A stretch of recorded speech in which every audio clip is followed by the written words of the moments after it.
Hey guys, welcome back to my channel. Thank you for checking in with me at the end of the year. I wanted to do a top 10 books I've read in the year of 2020. And I've talked about this before on my channel, but I actually only started reading a ton starting in about September. And I only read like 2 or 3 books in the beginning of the year. But then I started reading avidly. And so I set my goal for 30 books by the end of the year.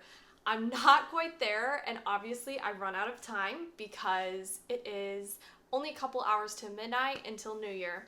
But I made it to 25 books, and I'm pretty satisfied with that since I've been really busy and I've read some really long books. Hint, hint, Stephen King.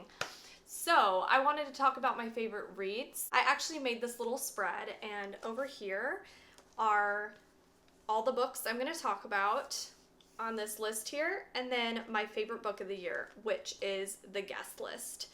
And I had the hardest time coming up with my favorite book of the year because I was really torn between the guest list and Pretty Girls.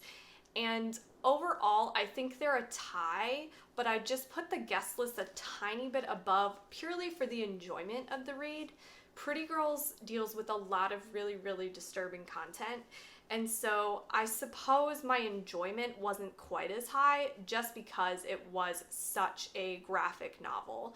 I loved it, but I think I had the most purely just fun reading the guest list. It was just a blast. I actually listened to it on audiobook, and it was really awesome taking it in that way because there was a full cast and it was just so gripping. I absolutely loved that book. So I'm about to get into the video, but before I do that, I just want to say thank you all for subscribing to my channel this year. I've only been doing this a couple months and I already feel all of the love from you all. It's been a really hard year and it's affected us all in very different ways, but in very similar ways as well. And reading has really gotten me through this year. And without this year, I don't know if I would have actually started a YouTube channel. So I'm thankful that 2020 pushed me to create a YouTube channel, to read more, and to connect with all of you guys. So thank you so much for all of your comments and your likes on my videos and the interactions I've made and the friends I've made. I'm so excited to continue creating content in this new year, and I just wanted to express my gratitude to you all. Let's get into the video, and the first book I want to talk about is The Shining. I loved this book so much. I actually liked it quite a bit more than I liked the movie. I loved in the book how it was much more focused on Danny and his powers, as well as the hotel almost being a character. In the movie, it's very just Jack focused, and there are some amazing shots in the movie, and the movie still is enjoyable, but I just really prefer the book. So if you've seen the movie and you like it and don't want a redundant story, you don't need to worry about that because The Shining, the book, is a lot different. There's even a different ending and there's some other differences in it. So I would highly recommend the book. It is quite long, but it really held my attention most of the time and I just really enjoyed that read. I'm very happy I read it this year. The next book I want to talk about is Lock Every Door, and I actually have 2 Riley Sager books on this list, but I first want to talk about Lock Every Door.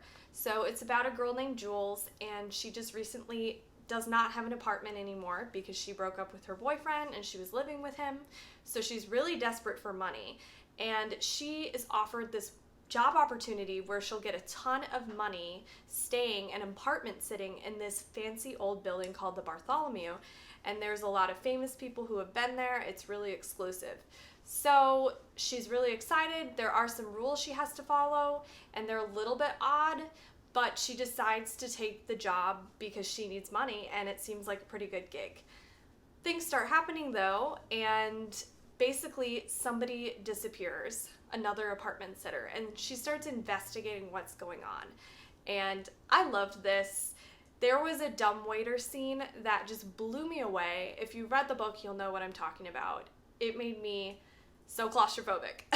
And I flew through this novel. My jaw dropped at the twist, and I just really enjoyed it. And as soon as I read Lock Every Door, I immediately went out and got all of Riley Sager's other books because his writing is just addictive. I love it. I know it's not for everyone, and I definitely do think his writing has grown a lot from his first novel, Final Girls. But that leads me into my third book on this list, and it is Home Before Dark. Guys, this is so good. It freaked me out, and I don't get scared very easily, and it actually made me want to start reading more horror novels. So this is a thriller, but it also has a lot of horror elements, and it's about a girl named Maggie, and her father has recently passed away, and she acquires, or he's given her, the house that she grew up in when she was little. But they were only there for a few weeks because some haunted stuff started happening, and her father wrote about it in a best-selling book. But she doesn't believe that it's real, and she kind of goes to investigate it and see, did anything haunted happen, or was my father lying? I loved this book. It was so good. I cannot express to you how much I enjoyed this book. Every other chapter, well, maybe it wasn't every other chapter, but it did rotate between passages from her father's book and then the present day, and I just loved reading that format, and it makes me want to read so many haunted house books. I just absolutely loved it. So I would highly recommend Home Before Dark by Riley Sager. The next book I want to talk about is Killman Creek, and it's the second book in a series.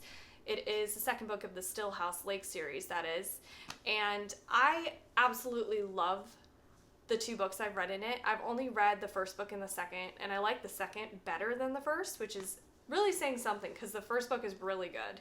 But I really highly recommend it. It's about a woman named Gwen, and she has 2 children, and she finds out that her husband was a serial killer, and the court thinks she was involved, but then it's proven that she wasn't, but there's still some internet trolls that are after her and her family. And so she changes her name, she changes her kids' names, and they're kind of trying to live under the radar, and it is so good. I loved this story. I was so attached to the family, and as soon as I got to the second book, it just got better and better and better. I really want to continue this series, but I just had so many standalone novels I wanted to get to, but I will definitely be continuing to read this series, and I highly recommend you guys give it a shot. It's really good. Alright, the next one I want to talk about is No Exit, and I actually have this physical book right here. Absolutely love the cover. I read this when I was visiting my family up north, and actually it was snowing. I filmed a reading vlog that I'll link over here, but oh my gosh, this book felt like a movie. I flew through it, just absolutely flew through it. I think I finished it in a day, and that's pretty rare for me just because I'm sort of a medium speed reader. I wouldn't say I'm like so slow, but I'm also not the fastest, and usually don't have a ton of hours in a row to just dedicate to reading a book start to finish. But this book was a different story. I flew through it. It is about a girl who is trying to get to her mother who's sick, but she gets caught up in a snowstorm and has to pull over at a rest stop. But when she's there, she looks in somebody's truck, she looks through the window and notices that there's a small child locked in a cage. So she realizes she's not only just stranded here, she's stranded here with a child abductor. And this book really surprised me with how it progressed. I thought it would be one way, and then it just kind of flipped, and it just really felt like I was reading a movie. It was so fast-paced. I really want to read more Taylor Adams books now because it was such a good book. I really love it, and the isolated setting was perfect. So many people love this book, and I don't know why I waited so long to read it. However, I am happy I did because it was so fun reading it, actually in a place with snow. Next book I want to talk about is Lost, or Like This Forever. That's the British title. But it is actually the third novel in the Lacey Flint series, and I actually haven't read the first 2 books, but I started with this because my mom recommended it to me, and she happened to start with it as well. So you can read it. You don't have to read the rest of the series, but now I'm going to go back and read it since I love this book so much. But this book is about a detective and also a few other characters, and there's a bunch of boys showing up dead with their blood drained out of them. And that's really all I want to say. I don't want to give away anything, but it's really, really mysterious, and you don't know what's going on. And it twists and it turns, and it's so good, and I really like the characters.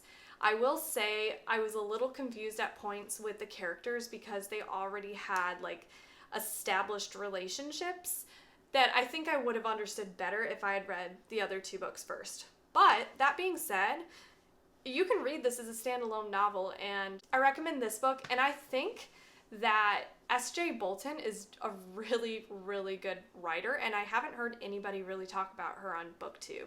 So please give this one a shot. The next one I want to talk about is Anxious People by Fredrik Backman. And I really like this cover too. It's so pretty. Both of these covers actually are some of my favorites actually of the books I've read this year. But this book is about a would-be bank robber, and they go to rob a bank, but it's a cashless bank. And so they're escaping, and they end up being tied up in this apartment viewing situation, and their only choice is to hold everyone hostage. Now, it sounds like it would be intense. It's actually not at all. It is quite hilarious, and this book really moved me. It's the only book on this list that actually isn't a thriller or a horror novel, and Fredrik Backman's writing is just really special. I love it. It made me think about life. It made me cry. I usually don't cry in books. All these characters have certain commonalities, and it just is, it's such a special gem of a novel, and I would really recommend you reading it. And I don't really know what else to say except please read it. I don't think you'll regret it. Okay, we're getting down to the last three. So I want to talk about Confessions.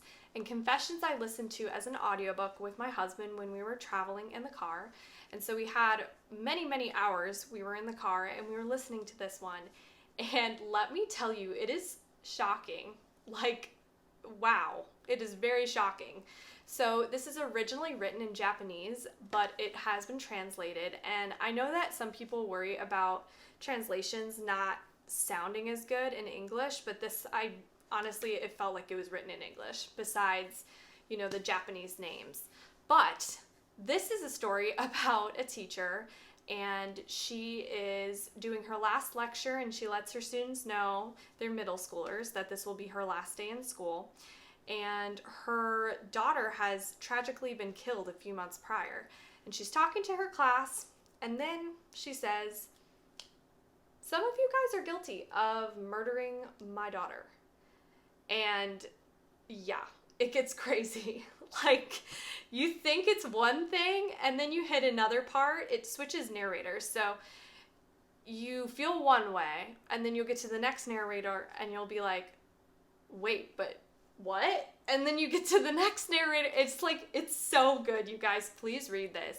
If you want a bingeable, fast, exciting revenge story, like, this is for you. Please read it. It's also kind of a mix to me between horror and thriller. I think it's more of a thriller novel. I talked about it in my horror written by women, and I thought it was more of a horror book, but regardless, you guys need to read this one. It's so good. I'm down to my two favorites of the year, Pretty Girls as well as The Guest List. So let's first talk about Pretty Girls. Pretty Girls is about two sisters, Lydia and Claire, and they lost their sister when she was abducted when she was a teenager, and they haven't seen her since, and now they're living very, very different lives. But Claire's husband is murdered, and the two sisters start looking into the family and learn some disturbing dark secrets. This book, oh my gosh, this was the first book I read this year, and Karin Slaughter's writing is intense. It gripped me. I couldn't look away even when I kind of wanted to. It's really graphic. Please look up trigger warnings. It has a lot of trigger warnings, but it's just written in a really realistic way. I was really attached to the sisters. I really cared for them. Karin Slaughter writes sister relationships exceptionally. I also read The Good Daughter. I didn't like that one as much, but still, I really was attached to the sisters. This is just such a good, tense, disturbing, is honestly everything I want in a thriller. Yeah, I was grossed out, I was scared, I was disturbed, I was gripped. I don't know. It's just such a good book. I know a lot of people really like it, and I'm definitely one of the people who absolutely love it. My favorite book of this year is The Guest List by Lucy Foley. Oh my gosh, this book. I can't breathe. Okay, this book. It had me shook. It had me engaged. It had me like trying to get through it as fast as I possibly could. You think it's one thing and then it's another and then it's another, and it is so good. I know that some people think this book is overhyped. It's a whodunit kind of book. It's very character driven. Like you're not gonna get a ton of action. It's mostly just looking into these people's pasts and how they're connected. And did I even say what it's about? I'm just too excited about this book. It's about a wedding that's occurring on this exclusive island, and it's a bunch of old friends basically coming together, and somebody is murdered, and you learn this literally in the opening section, and you're trying to figure out who is murdered, and you're just learning about all these characters, and my jaw dropped a few times. I was just shook. Like, this book is so good.